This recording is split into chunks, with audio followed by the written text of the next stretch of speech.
Adam Bissett came to the United States back in 2017 with entrepreneurial dreams, trying to get a slice of the American pie. He got started in wholesaling, watching free Jerry Norton videos on YouTube, like a lot of people did. Got his first Novation deal by JVing with the Rainmaker team. He joined the training after that. Now he's been hitting Novation deals ever since. He's going to share about a $60,000 deal he recently closed in rural West Virginia. But yeah, stay tuned. This is a great one.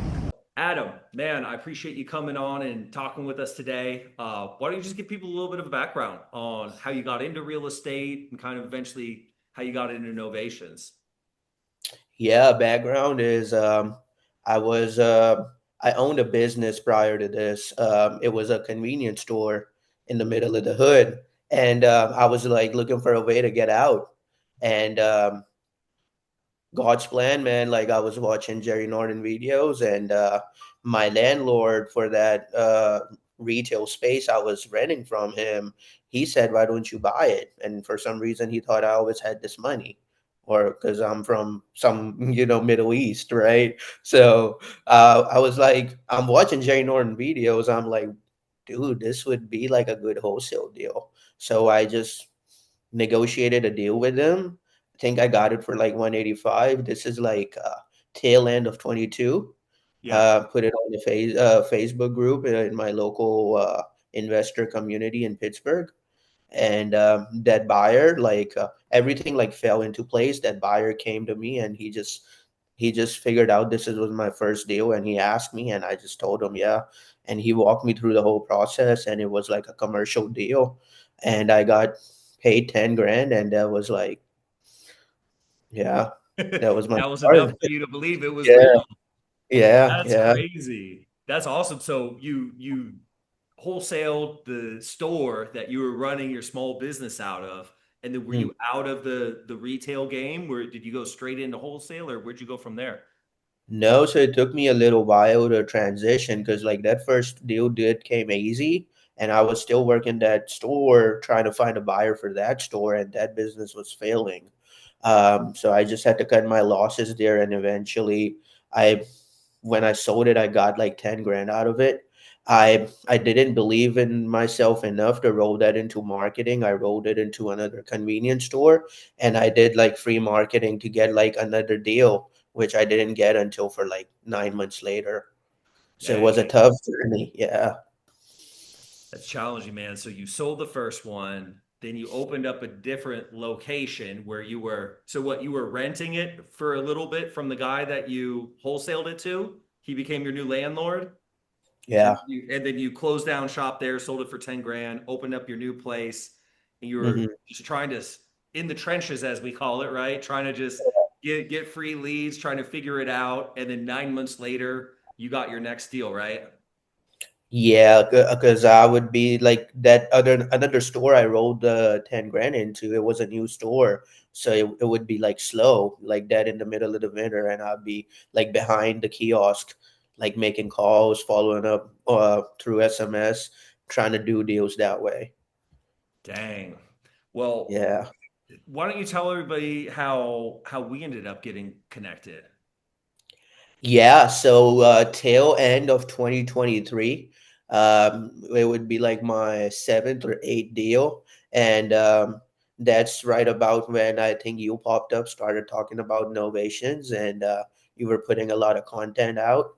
And I had this deal I locked up, which I was like, this would be like a good fit for innovation. I just don't know who to go to because like I've been doing like MLS strategies, but it would be like flat fee assignments, like sell it to cash buyers through MLS, through an assignment, but not really never did an innovation. I got connected with you, and you like right away, like you ran me through the whole process. You basically took the lead from me, and 2 months later I got paid, and it was beautiful.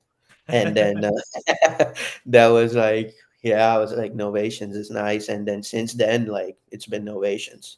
Yeah, and then you got into the course after our first deal, and then Mhm. you did you dive into the material right away, or how did that go? What was your next novation after that? Do you remember? or were you still doing mostly the MLS strategy?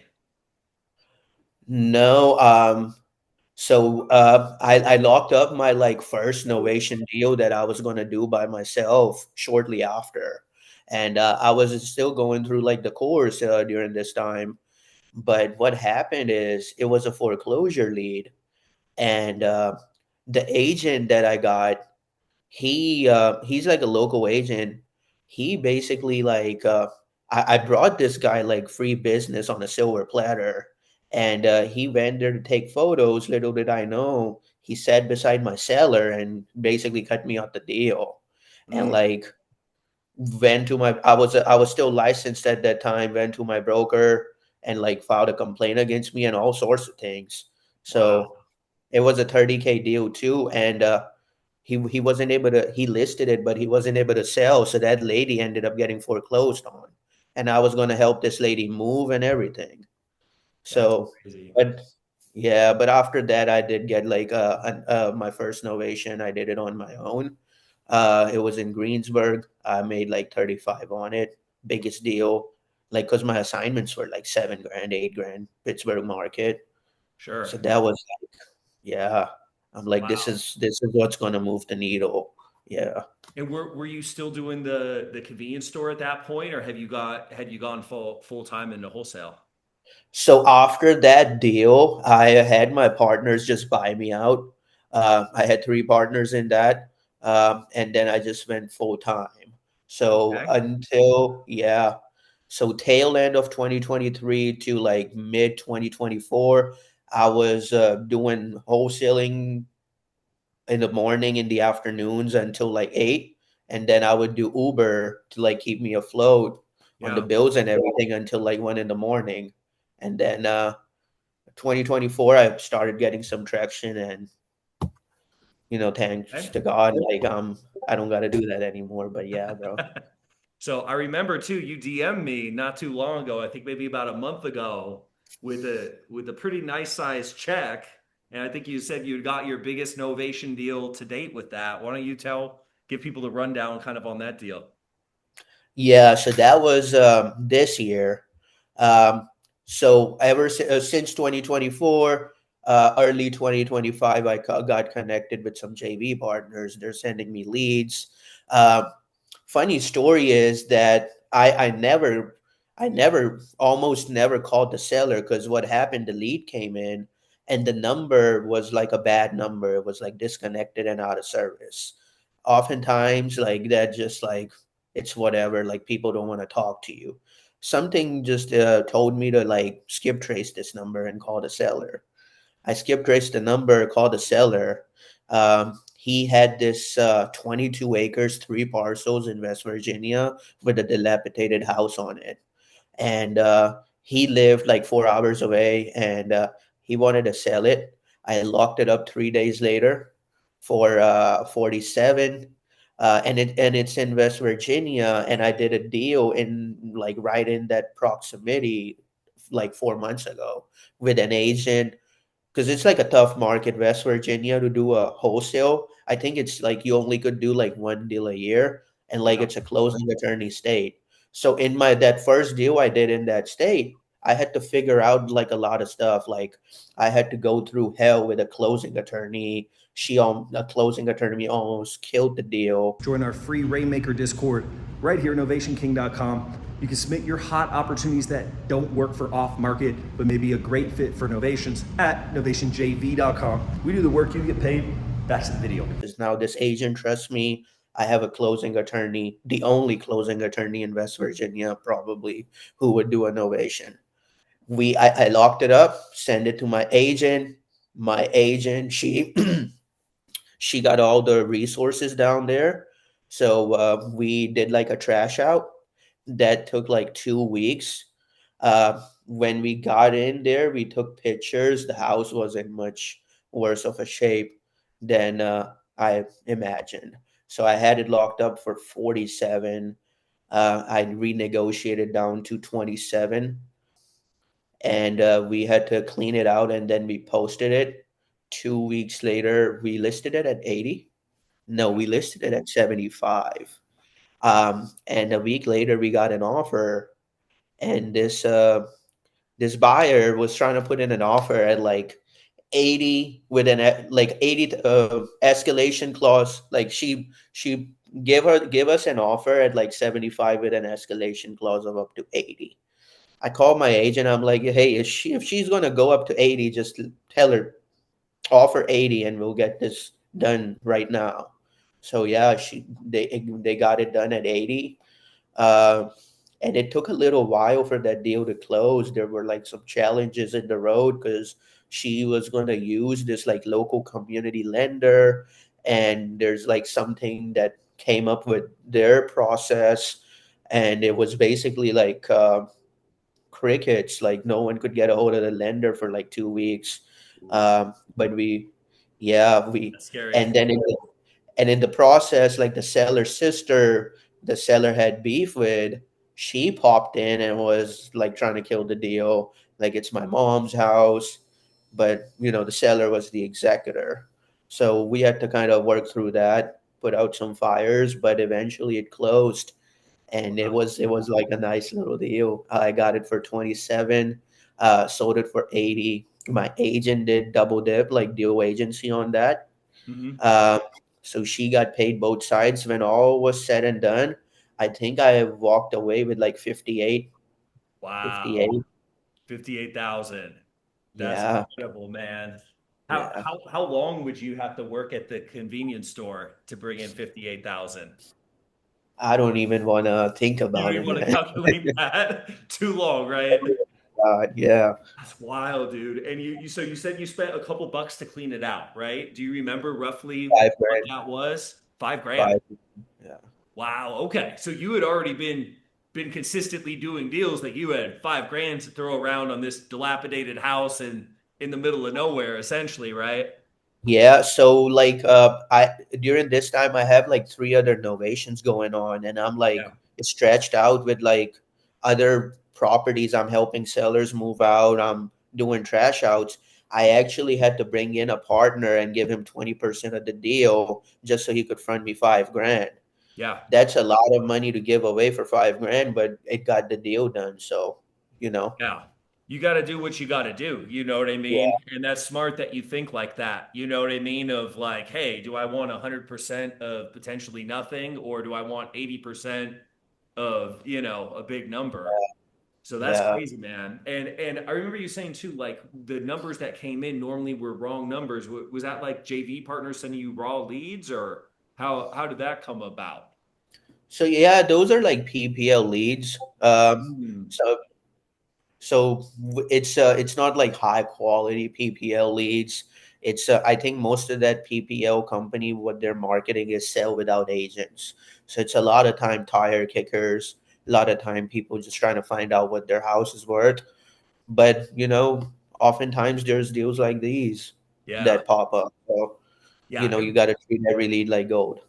Well, I mean, without the strategy too, this is not like a wholesalable deal normally. Oh no.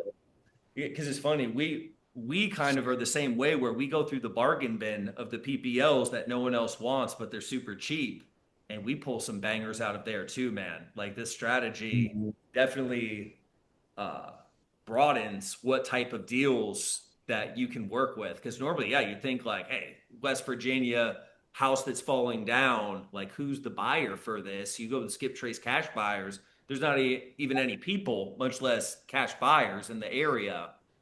So Mhm. that's wild, man. So you said it was 60 something and you got 80% of that. So you ended up walking away with like 50 something like that, 40. And then I had to give like 40% to the JV partner. Oh, yeah, yeah, yeah. So I walked away with close to like 30 something. I don't exactly remember. Yeah. Dude, Yeah. that's killer. And man, I'm the same way. Like my JV partners, they get 40% and I will happily pay them. You know what I Mm, mean? Because to be able to run your business where you don't have this massive overhead and it's a win-win, they're giving you a lead that essentially they were going to throw away. And now, like, you're getting 30 grand, they're getting a nice fat check. You know what I mean? mhm. It's definitely a win-win. That's badass, man. So Yeah. where do you see yourself going with novations? Do you plan to keep up? Is it kind of your main strategy or just like a side strategy, or how big of a part of your business is it? Yeah, I would say like it's 90% novations, really. Wow, Yeah, that's killer. Yeah, right. we've been doing more. We were probably 70% novations for quite a while, and we're closer to 90% too, because the wholesale ones are getting harder Yeah. and harder to get to the finish line when just everything that's moving right now. That's awesome, man. Well, dude, what would you say to the people out there that we'll say like a young Adam, right? Where they're getting by, but they're not getting where they want to go. Like, do you have any inspirational words or message to them? Because man, you went through a lot to like finally break out and take control of your destiny. What were some things you learned or that you'd want to share with other people? Like like in this business, or is it like just in general? Yeah, in this business or in general, whatever comes to your heart. Yeah, I would say, I mean, you can't lose if you don't quit, right? That goes for business, that goes for life, you know. There's going to be challenging moments along the way, whether it's business or life. And specifically for like I would imagine a lot of people watching this would want to break into the business, or they're trying to push through their first, second, third, fourth deal. I would say like a lot of people underestimate how much activity it takes to generate revenue. Yeah, Like so you don't underestimate like how much marketing it's going to take for you to generate a lead, and then how much calls and how much skills it's going to take for you to log something up. And then there's like a whole side which is fulfillment on the, especially on the innovation side, right? You gotta keep everybody tight, keep everybody happy. So it's definitely not easy, but it's very rewarding. And still it has its like days where you're like, man, this is tough, you know? yeah, But it all goes back to don't quit, right? man. It can feel, I don't know if I'm dating myself, but I don't know if you ever played Zelda back on Nintendo 64, where you go on these quests and you got to go fight this guy, and then you got to get through this maze, and then you get to the next thing. These deals can That's feel what like it that, feels like. man. Yeah. Yeah. But you're right, man. When you don't, I mean, these things I say to my guys all the time too. Like, people underestimate how much activity is actually required to get consistent results. And you just kind of have to spam activity and spam knowledge. Try to just continue to always get better and do as much as you can and just, man, never give up. But yeah, I know you've been through a lot. You've probably had some hard days and hard nights where you're like, man, is this worth it or is this for me? But I mean, I bet you're glad now that you're not at the convenience store. You know what I mean? And you you took a chance on yourself, and it eventually is paying off. That's For badass. sure, man. Well, dude, Yeah. if people want to get a hold of you, let's say maybe they want to work some deals with you, or is there anything, let people know. I'll put your Instagram in here. But what Yeah. else? You're JVing with people. Is there anything else you got that you want to promote? Yeah, nothing really. I'll if you have a deal you need help with, feel free to reach out. I'm on Instagram. I'm gonna start putting out some content around the deals that I'm doing, just to like connect with people, because there's not a lot of people you can talk to about this stuff. So if you guys are doing deals, feel free to reach out, network, all that good stuff. Yeah. Awesome. And your primary market's Pennsylvania for the most part, right? Or have you Right now it's 100% nationwide, because nice. like, yeah, but I live in Texas. I was in Pittsburgh for like 5 years prior to this. I just moved here. So if you guys do Pennsylvania at all, feel free to like reach out. I'll be happy to connect you with an agent down there. Whatever resources you guys need, you guys have deal, you guys need help moving, and then I'm in Austin, Texas now. So if you guys are down there, feel free to hit me up. Awesome. But dude, we appreciate you, Adam. That's one hell of a story, man. I'm glad to call you a homie, and anything you ever need, Yeah, just let me bro. know, bro. Appreciate you, bro.